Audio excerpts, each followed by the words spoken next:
Hello, I'm so glad you're here with me listening to my stories.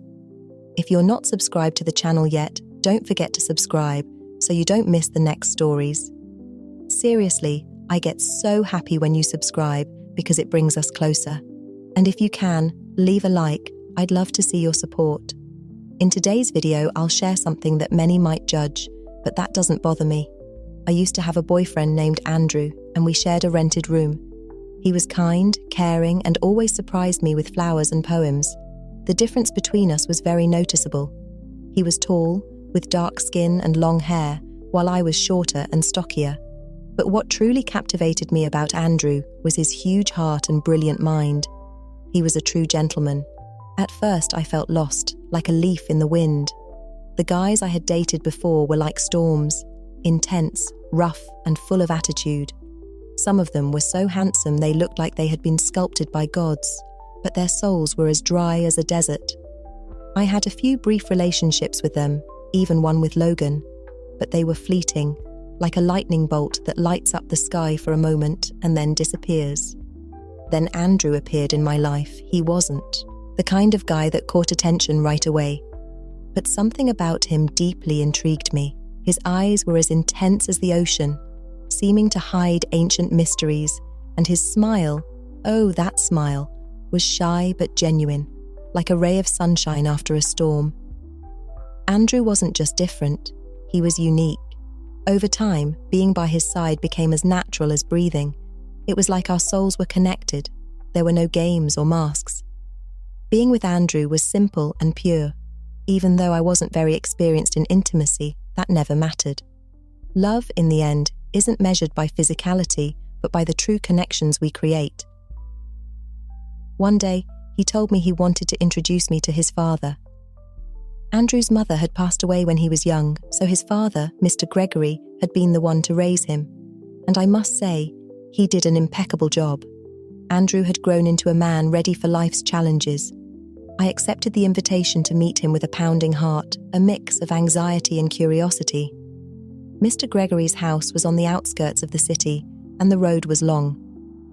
I couldn't stop thinking about whether his father would accept me. When we finally arrived, I saw a modest but cozy 2-story house with a well-tended garden. The flowers seemed to smile at the sun, and the vibrant green of the garden contrasted beautifully with the blue sky. When I got to Mr. Gregory's doorstep, I was immediately surprised. The resemblance between him and Andrew was evident, despite their physical differences. Andrew, at 5'6", seemed small next to his father, who must have been nearly 6 feet tall. At 62 years old, Mr. Gregory still had an impressive build, as if time had sculpted his form with its own hands. When I greeted him, his green eyes, hidden beneath thick eyebrows, hypnotized me. There was something in them that seemed to carry deep secrets, as if the universe had conspired to bring us together in that house. The dinner was delicious, and I soon realized that Mr. Gregory was a true culinary enthusiast. As we talked, I also noticed how cultured he was, full of stories and wisdom. But what caught my attention the most were his broad gestures and the way his large fingers seemed to hold things with an unexpected delicacy. He surpassed anyone I had ever known, not only physically but in presence. And that's when it hit me. I found myself lost in Mr. Gregory's eyes. Those eyes were like portals to an unknown world, an abyss of emotions that surprised me even more for having such thoughts. After all, he was Andrew's father, and that made me feel a guilt I didn't know how to explain. Days passed, but I couldn't get Mr. Gregory out of my head. Sometimes I even dreamed about him, and I blamed myself for it. I tried to distract myself, but the thought always came back, as if something bigger was guiding me. I felt that our meeting hadn't been a coincidence. Destiny, that mysterious judge, seemed to be drawing our paths. And speaking of destiny, it was one sunny afternoon, the kind that looks like a hand-painted picture, when something unexpected happened. I was in a coffee shop, waiting for a friend who had to cancel our meeting at the last minute. With my coffee already served and the afternoon free, I decided to stroll through the city centre, exploring the streets. I was distracted by my phone when I felt a hand touch my shoulder. I turned, and to my surprise, it was him, Mr. Gregory. His greying hair and penetrating eyes took my breath away. I tried to smile but stammered like a teenager in front of a crush. "What brings you so far from home?" I asked, trying to sound casual. He replied with a simplicity that contrasted with the mystery that always surrounded him. From there, we started walking together, and the conversation flowed naturally, like a river. I don't remember exactly what we were talking about, but his passion for sharing his life stories captivated me in a way I never expected. That afternoon changed something inside me, something I couldn't name, but I knew it was important. And so, little by little, I realized that stories, in the end, are fragments of our own destiny. Now, if you're curious, don't leave just yet. There's much more to come, and I guarantee you won't want to miss how this story unfolds. After all, what are our lives if not pieces of a larger narrative? Every word, every gesture felt like a soft note in an ancient melody that enveloped us in an almost magical way. And then, as if destiny were truly conspiring in our favor, Mr. Gregory, with an enigmatic smile, gave me his phone number and asked me to add him on Facebook.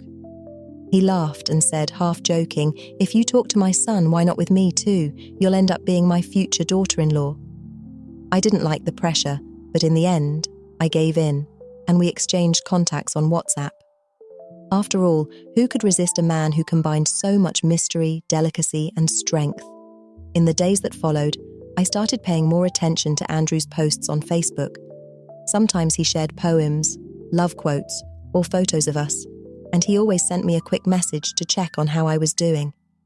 Everything seemed normal on the surface, but it was during these moments that my mind began playing tricks on me. Thoughts I considered forbidden and dirty started to surface, but I kept them well hidden, never letting anything slip. When Andrew told Mr. Gregory he'd be away for a few days for work, his father, with his usual kindness, asked me how I was feeling. I replied that I was fine, but soon our conversations began to stretch late into the night, only briefly interrupted by Andrew's quick messages.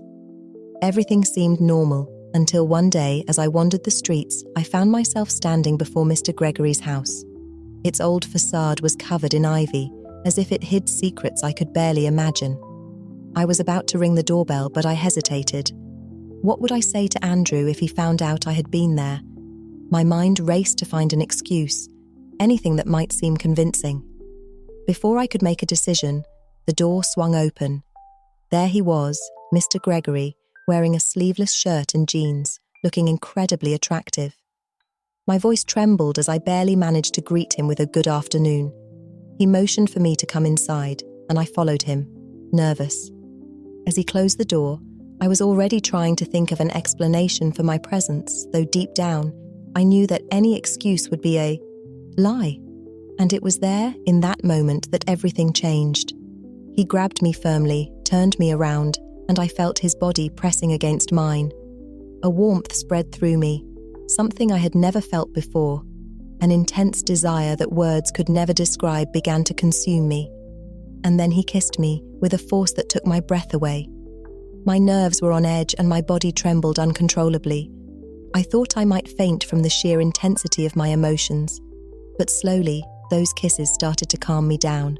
My heart was pounding so fast I thought it might burst. And in that room, things happened that I could never put into words. It was an experience unlike anything I had ever lived. A moment that felt as though something new and profound had been uncovered in both of us. Something that could only have emerged in that precise instant. It was a moment of surrender, of discovery, and there was no turning back. In that house, on that day, we let all of our deepest, most secret desires come to the surface, and together we explored a connection that seemed to have been waiting for that exact moment to reveal itself. What intrigued me the most was knowing that this night with Mr. Gregory wouldn't be the last. It was imprinted on me like a burning secret that I couldn't erase. The kiss he sealed on my lips shattered all the rules, and in that moment, my heart raced wildly out of control. My nerves were on edge, as if the entire world had vanished, leaving just the two of us trapped in that moment. The next morning, he drove me back home, and the silence between us was almost tangible. Neither of us spoke about what had happened, but the memories burned in my mind like live coals. That kiss, the touch, the forbidden passion, all of it was etched into my soul. Yet life carried on. On the following Monday, after school, I skipped work and went back to the outskirts where Mr. Gregory lived. It was as if happiness was waiting for me there, in that place. This dance between the forbidden and the desired repeated itself several times. Each encounter, each furtive glance, each stolen touch only added fuel to the fire that burned inside me. But then, something unexpected happened. The man I also loved, Andrew, called me. He said he was on his way, even though I had told him he wasn't supposed to arrive until Wednesday, not Monday. Panic flooded me. I had only 2 hours to erase any trace of this clandestine passion.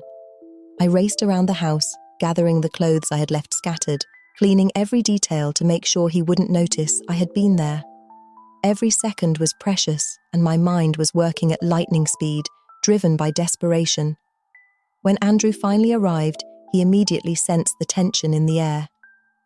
I was always thinking about the mistake I had made, the secret I was hiding. In that moment, I felt completely torn between 2 men, 2 lives, and 2 versions of myself. What would I do? That moment seemed to suffocate me. I was at a crossroads between the past and the present, struggling to deal with the confusion inside me. The answer, however, had yet to reveal itself. I knew that the most intense emotions bloom in the forbidden ground where guilt and desire intertwine. It's there, in that space between right and wrong, that decisions become crucial and the heart becomes divided. Now, the question remains: what will be the outcome of this story? If you've ever found yourself trapped at such a crossroads, share your thoughts in the comments. Perhaps your secrets echo in the shadows of the night, just like mine. Days passed, and even though I had managed to keep my secret hidden, the weight of it began to feel unbearable. I was living a double life, one with Andrew, who I loved in a way. That was steady and comforting. And another with Mr. Gregory, whose presence ignited a fire within me that I had never known before. Every time I looked into Andrew's eyes, I felt a pang of guilt, but it wasn't enough to stop me from thinking about his father. The moments I shared with Mr. Gregory became like stolen treasures, brief, intense, and filled with a kind of passion that consumed me entirely. Each touch, each kiss felt forbidden, yet irresistible. I found myself longing for him in ways I could never explain, torn between my loyalty to Andrew and the raw desire that Mr. Gregory awakened in me. One evening, after a particularly difficult day, Andrew and I were sitting on the couch watching a movie. He looked over at me, sensing something was off. "You seem distant lately. Is everything okay?" he asked, his voice full of concern. I forced a smile, trying to reassure him. "I'm just tired, that's all." But even as I said it, I knew the lie was hollow. Andrew was kind, caring, and deserved the truth. But how could I tell him what I had done? How could I confess that I had betrayed him in the worst possible way, not just with anyone, but with his own father? As the days went on, it became harder to maintain the facade. My feelings for Mr. Gregory only grew stronger, and I knew that this couldn't continue without consequences. The guilt weighed heavily on me, but the pull toward him was stronger than any moral compass I had. One night, while Andrew was away on a business trip, I found myself back at Mr. Gregory's house. This time there was no hesitation. When he opened the door, I didn't even try to justify my presence. The look in his eyes told me that he had been waiting for this just as much as I had. The air between us was electric as he pulled me into his arms, and once again we were caught in the whirlwind of our forbidden passion. It felt like time stood still, and in those moments, nothing else mattered, only the intensity of what we shared. We gave ourselves to each other completely, and for a while, the outside world ceased to exist. But as the night wore on, and reality began to creep back in, I realized that this couldn't go on forever. No matter how much I tried to ignore it, the truth was always there, lurking just beneath the surface. Sooner or later, everything would come crashing down, and I would be forced to face the consequences of my choices. As I lay there in Mr. Gregory's arms, a part of me knew that the end was inevitable. The more we indulged in this dangerous game, the closer we came to being discovered. And when that happened, there would be no way to undo the damage. The next morning, as I left his house, I couldn't shake the feeling that something had shifted between us. There was a sense of finality in the air, as if we both knew that our time was running out. But neither of us said anything. Instead, we parted with a lingering kiss, and I drove away, my mind racing with 1,000 different thoughts. Back at home, I tried to carry on as if nothing had happened, but it was becoming increasingly difficult. Every time Andrew looked at me, I felt like he could see right through me. I was constantly on edge, waiting for the moment when everything would come crashing down. Then, one evening, it finally happened. Andrew came home earlier than expected, and the tension in the air was palpable. He seemed distant, and I could tell something was bothering him. After a few minutes of awkward silence, he finally spoke. "We need to talk," he said, his voice heavy with emotion. My heart raced as I braced myself for what was coming. Had he found out? Had Mr. Gregory told him everything? "I've been thinking a lot lately," Andrew continued, his eyes fixed on me. "And I feel like something's changed between us. You've been distant, and I can't shake the feeling that you're hiding something from me." I opened my mouth to respond, but the words wouldn't come. How could I possibly explain what I had done? Before I could say anything, Andrew's phone buzzed. He glanced at it and frowned. "It's my dad," he said, standing up to take the call. I watched him walk out of the room, my heart pounding in my chest. What was happening? Was this the moment everything would be revealed? Minutes later, Andrew returned, his expression unreadable. He sat down next to me, but the tension between us was thick. "I don't know what's going on," he said quietly, "but I think we both need some time to figure things out. Maybe it's best if we take a break for a while." His words hit me like a punch to the gut. A break. Was this his way of saying goodbye? Was he giving me an out before things got even messier? I nodded, not trusting myself to speak. Part of me wanted to confess everything, to come clean and face the consequences of my actions. But another part of me, perhaps the stronger part, was terrified of losing him, terrified of what would happen if he knew the truth. And so I remained silent. As Andrew packed a bag and left the apartment, I felt a strange mix of relief and despair.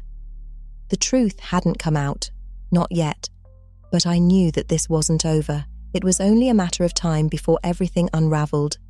Days turned into weeks, and though Andrew and I kept in touch, it was clear that things between us had changed. The distance between us grew wider with each passing day, and I knew that the end was near. And as for Mr. Gregory, the passion between us continued to burn, but now there was a shadow hanging over every encounter. We both knew that we were playing a dangerous game, and eventually we would have to face the consequences. But for now, we continued to live in the moment, savoring every stolen kiss, every touch, knowing that our time was running out. Because in the end, secrets like ours don't stay buried forever. Part was terrified of losing him, terrified of what would happen if he knew the truth. And so I remained silent. As Andrew packed a bag and left the apartment, I felt a strange mix of relief and despair. The truth hadn't come out, not yet, but I knew that this wasn't over. It was only a matter of time before everything unraveled. Days turned into weeks, and though Andrew and I kept in touch, it was clear that things between us had changed.